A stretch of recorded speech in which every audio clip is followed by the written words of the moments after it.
Hello and welcome. This practice is for post-sport, post-run recovery. And we're going to be focusing on the hips primarily. I will need a set of myofascial release balls and 2 blocks. So grab those and meet me here on the mat. We'll start by rolling your feet. So grab one, just one. And we'll start with the sole of the foot going through the ball panel from the big toe ball to the pinky toe ball. Start by breathing in and out of your nose, taking a shorter inhale than an exhale. So let's say if you're counting to 4 as you inhale. So if you can count to 6 or 8 or 10 on the exhale and make it easy. No forcing. Let's roll all the way through the sole of the foot from the big toe ball to the heel and down each bone of the foot all the way to the pinky toe ball to the heel.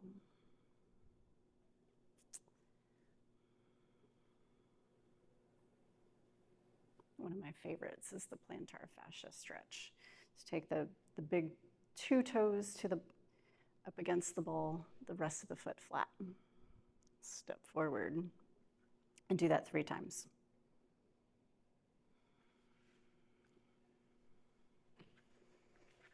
And then we'll switch.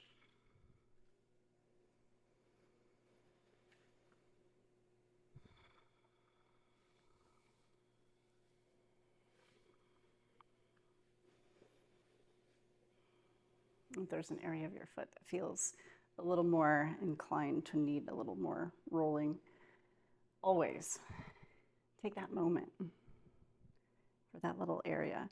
Sometimes if you look on a reflexology chart also, it'll really make sense. Running from the big toe ball to the heel. For example, this big toe arch represents your back. So if you have a fussy back, sometimes that'll be a little tender through that arch.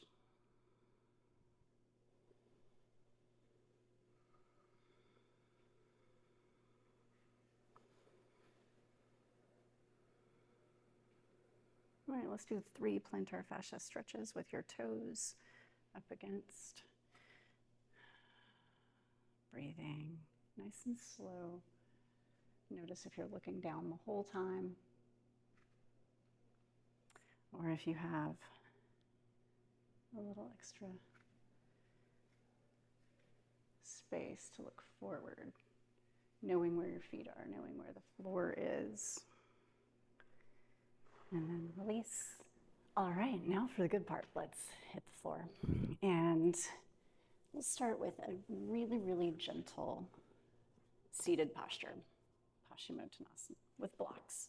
So grab 2 and place each one under the knees.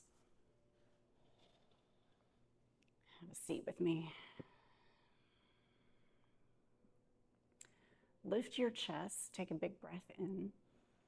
And as you come forward, reach your heart forward. And I want you to feel just the tiniest little stretch.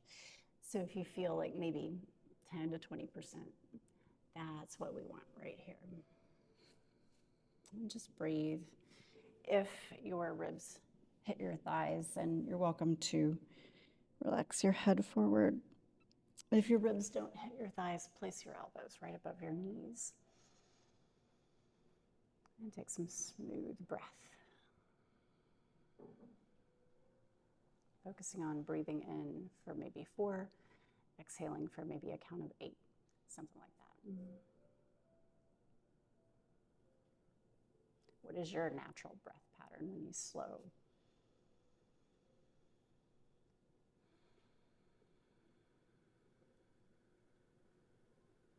Sometimes I feel like when I'm slowing down, if I'm breathing in for 4 and breathing out for 12, that's about right. Sometimes there's a little forcing at the end. I'll go back to 6 and 10. What's your favorite?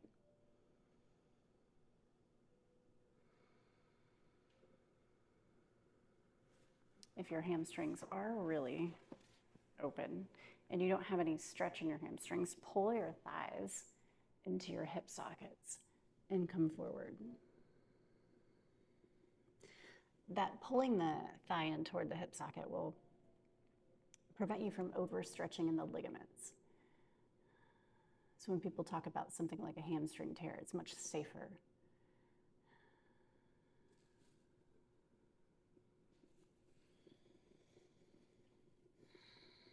Let's take one more breath here together and then gently come out. I like blocks for this next one too, but it's up to you. I'm going to show you a few different variations. We'll sit in Sukhasana.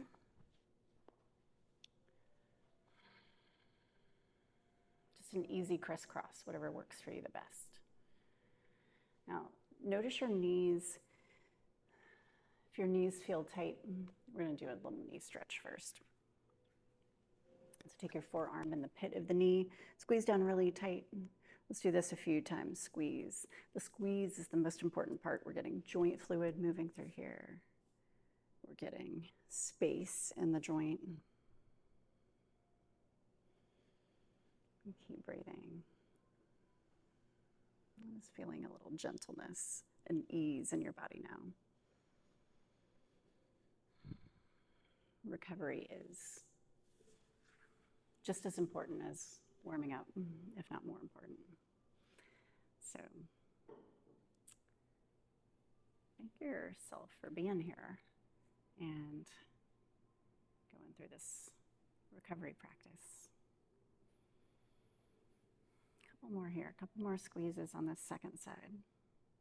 Just taking care of the knees. And when you come back into Sukhasana, it might feel a little different in the knees. There's a little more spaciousness.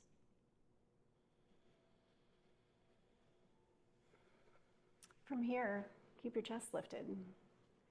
When you begin to lean forward, imagine I'm pulling your chest forward toward me. So you can have the blocks really high up. It's going to be really easy on the hips. If you want to take it a little further, you're welcome to, but I don't want anybody stretching more than like 30 to 50% effort. When we're easy, the body tends to relax more. Stay with those slow, smooth breaths.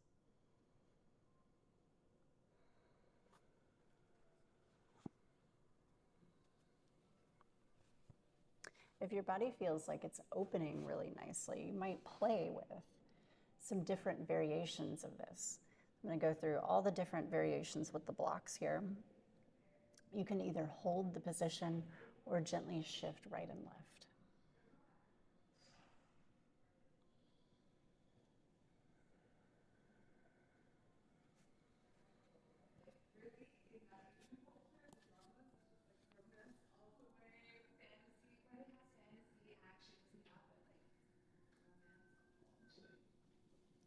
And then we'll take one more breath here. And then slowly, gently release out of this and switch.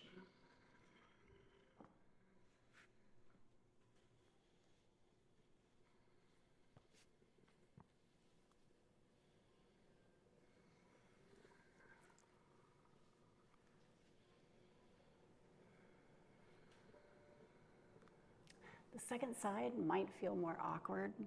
That's really common. So if you're feeling that, you're in good company. Me too.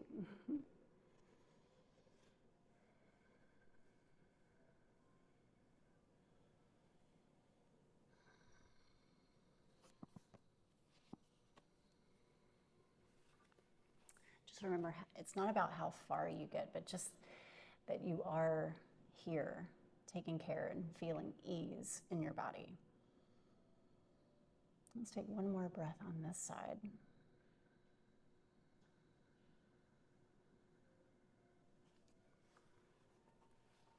I know one of the things that, especially if you've been running, playing sports, running, especially walking, closes the hips. So we're gonna get a little deer pose. And this is just a gentle one. So a lot of times when we come in here, we are turning on glute medius. This time, this is a little bit more restorative. So come with your right leg forward. We're at about a 90-degree angle and a 90-degree angle here in the back. I want you to start with the back hip and think about rolling the back hip open and down and anchoring down through that left hip into the floor. Same thing with the right, externally rotating through the right hip, lifting up tall, and then just sitting and breathing. Maybe even leaning forward a little bit over your leg, if that feels nice. Just make sure that you don't put any of your torso weight on that knee or the thigh. We're going to keep the knees safe. We're not going to sacrifice your knees for your hips.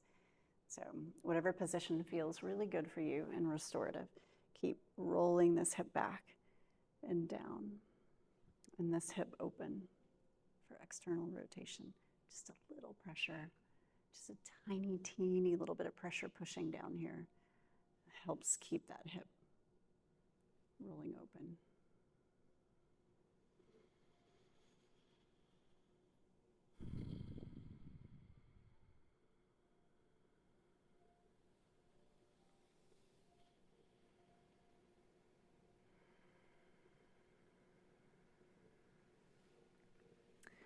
Slowly, gently take a moment, stretch your legs out in front of you, and a little windshield wiper here.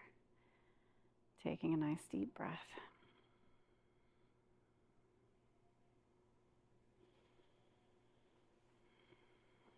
And switching to your second side. Back hip rotates slightly, sinks down and anchors in toward the floor. Front hip rotates open, lifting tall, sitting.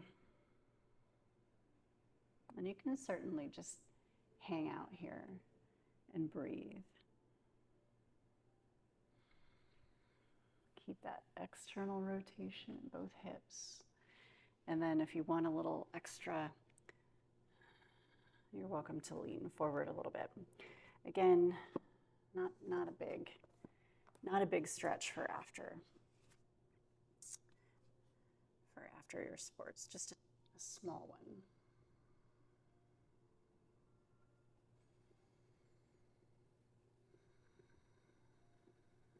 I mean, this kind of goes for the whole gamut of stretches, but when I go to anywhere close to my end range, there's a way where my body kind of pushes back, like it rejects some of the end range tension. So I usually try to back off a little bit and find ease. That's when your body tends to really let go, and because it feels safe. In your in range, it doesn't feel safe. Let's take one more breath. And then gently come out. Take your legs in front of you, a little windshield wiper. Nice and easy.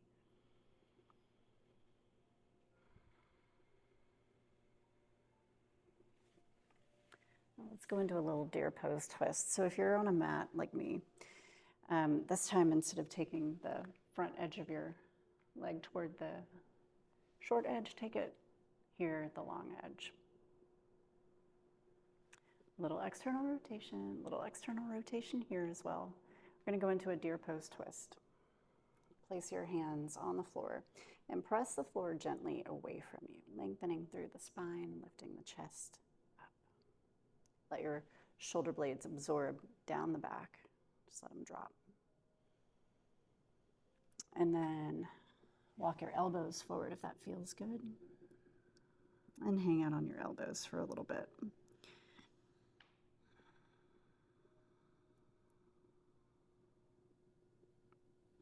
If you find just a tiny bit of pressure through the front leg into the floor, you might feel a little bit more elongation through your spine. So that's up to you if that feels good. You can always reach your left arm way out in front of you.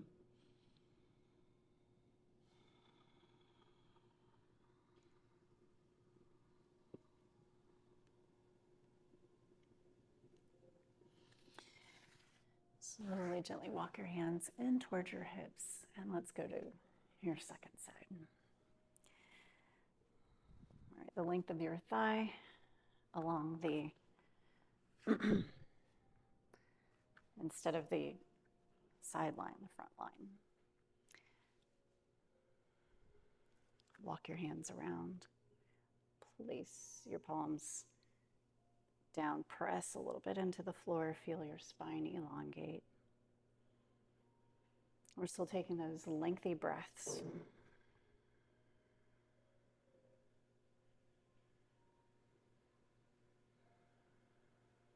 Longer on the exhales. And just notice your nervous system response at this point. Place the elbows on the floor.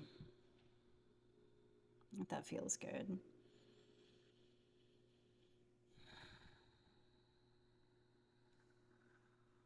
And reach the right arm out in front of you.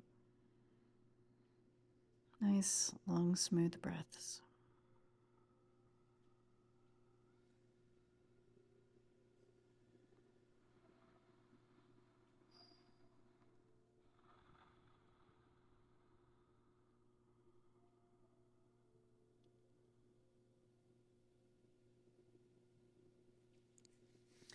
Gently walking your hands in.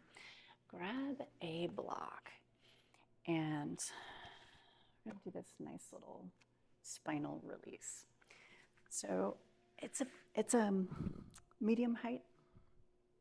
I'm going to place my spine right down the center of the top of the block.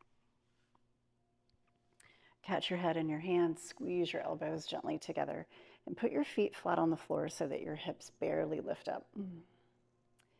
And then shift up and down. And so the skin of your back is moving against the block just to loosen up the fascia here in the thoracic spine.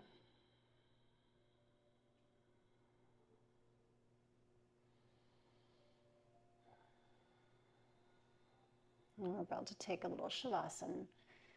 So when you come out, place your hips on the floor. And if that's feeling nice, take another block with your hips resting on the floor.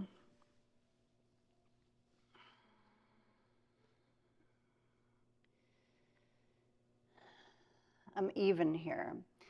So if you have a little head forward posture, you might support your head by placing the block a little bit higher and then working your way down to even.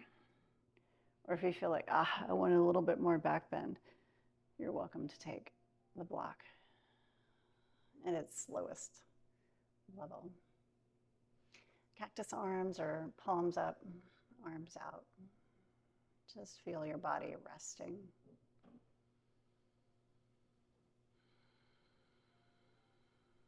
Feel your hips sinking toward the floor.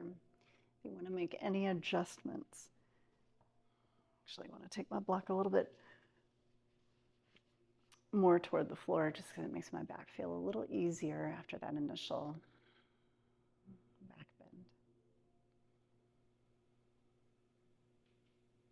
And since recovery is all about ease, I want you to breathe and think about breathing, ease, and allowing your joints to relax. For your bones to feel heavy against the floor.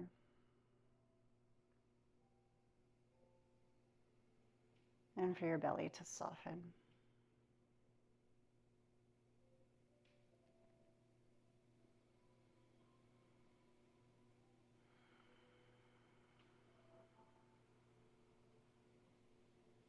And I encourage you to stay for the duration. Stay for about 5 or 10 minutes and luxuriate in your ease and your restfulness. And have a good recovery. And let me know how it goes.